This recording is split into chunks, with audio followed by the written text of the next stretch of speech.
Hi everyone, Pastor Rachel here. Welcome back to my channel where we spend a few moments investing in ourselves, investing in community, and investing in God through acts of prayer, devotion, and reflection. A few months ago, a black man named Ahmad Arbor was shot and killed by a white father-son duo. Shot and killed because they assumed that he looked like someone who had been deemed a criminal. He has finally been served justice as that father-son duo has now been arrested, but it took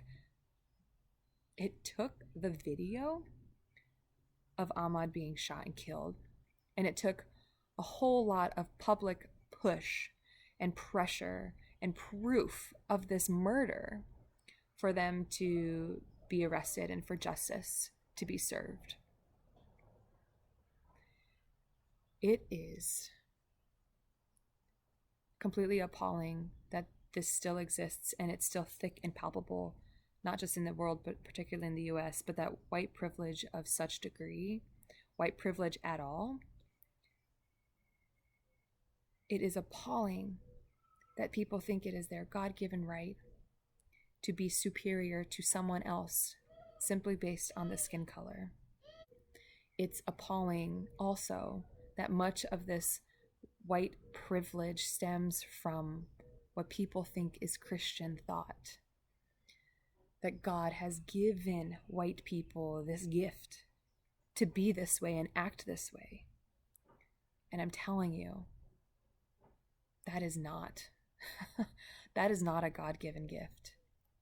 God gives us life so that we can love one another and that we can live in community with one another and in peace with one another, not so that we can go out and commit crimes of hatred simply based off of skin color, off of sexual orientation, off of disability, off of you name it.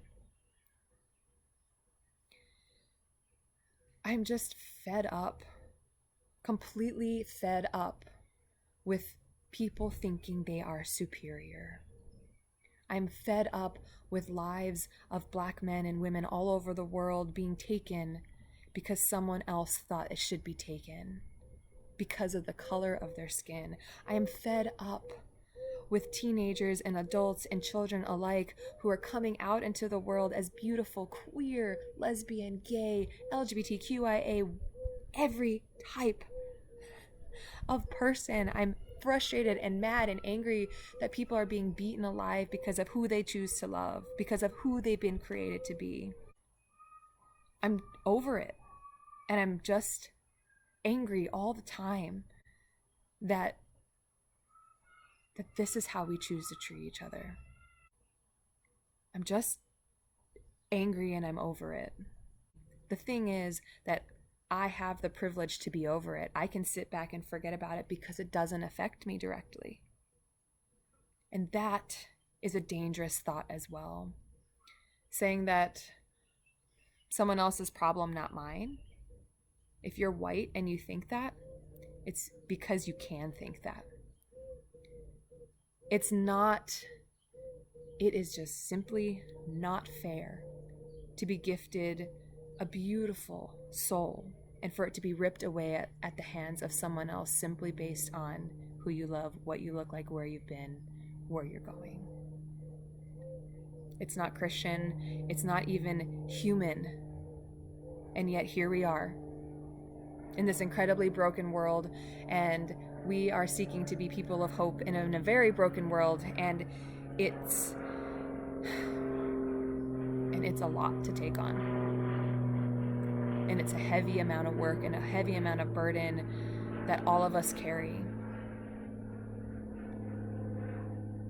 And so I'm going to share this poem that my beloved friend Lauren Bennett wrote after she was praying and working through a lot of this as well, because this is not skimming the surface whatsoever about racial injustice and about what we can do with our privilege and how we can stand as allies with our Black brothers and sisters, with LGBTQIA brothers and sisters, with our disabled brothers and sisters, with all of the people who are being marginalized and oppressed. This doesn't skim the surface. I think acknowledging that you live in the privileged realm is the first step. Praying about it is a good second step. And then figuring out what action you can do is a good third step. And then we go from there. But my friend Lauren wrote this poem, this prayer, as she was in the midst of wrestling with the injustice that happened and the killing of Ahmad Arbor II. And I think it's beautiful and perfect, and so I'd like to share it with all of you today. Hear these words. Capitalism taught me that everything is consumable, disposable, replaceable. This message is everywhere, even in these times where life and death are intertwined in every headline. We are faced with the news of scarcity, of disproportionate suffering, of the elite wanting haircuts and to have their nails done. Luxuries. When others are wondering how they will meet the most basic of needs while also teaching their children algebra and too scared to go for an evening jog. My heart is focused on letting go of the lies of the American dream.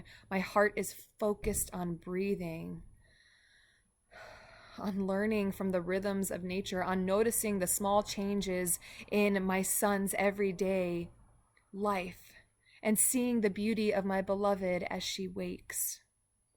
My heart is focused on seeking justice, offering charity, and loving deeply. My heart is focused on hearing the stories of the lost, of the departed, of the worried, and of the anxious. Because people are not disposable. People are not consumable. People are not replaceable. Each person is a unique expression of the divine. Our connection to one another is what matters. Our connection to the earth is what matters. May there not be a return to normal. May there only be a letting go of capitalist thinking, of the need to consume, of the desire to have more, of the mentality of scarcity, of the legacy of white supremacy. It is our birthright to be held deeply and warmly and justly in the family of things. People are not disposable. People are not consumable. People are not replaceable. We are given an opportunity to live amongst one another in love and in peace. It matters that we try to do that. It matters that we push through the brokenness to see the hope. It matters that we seek growth and seek to learn how to reconcile all of the differences that are heightened, to reconcile the marginalized versus the ones who are in the center. It matters that we seek to have conversations with each other. Because, my friends, people are not disposable. People are not consumable. People are not replaceable.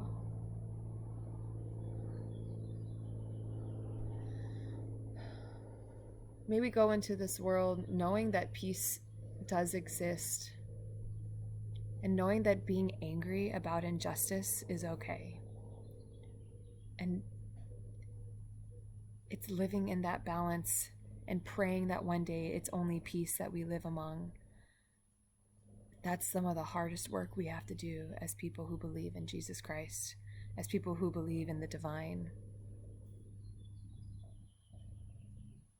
So we go in God's grace and we go in peace as we do every day. And we go knowing that hope exists, that reconciliation exists.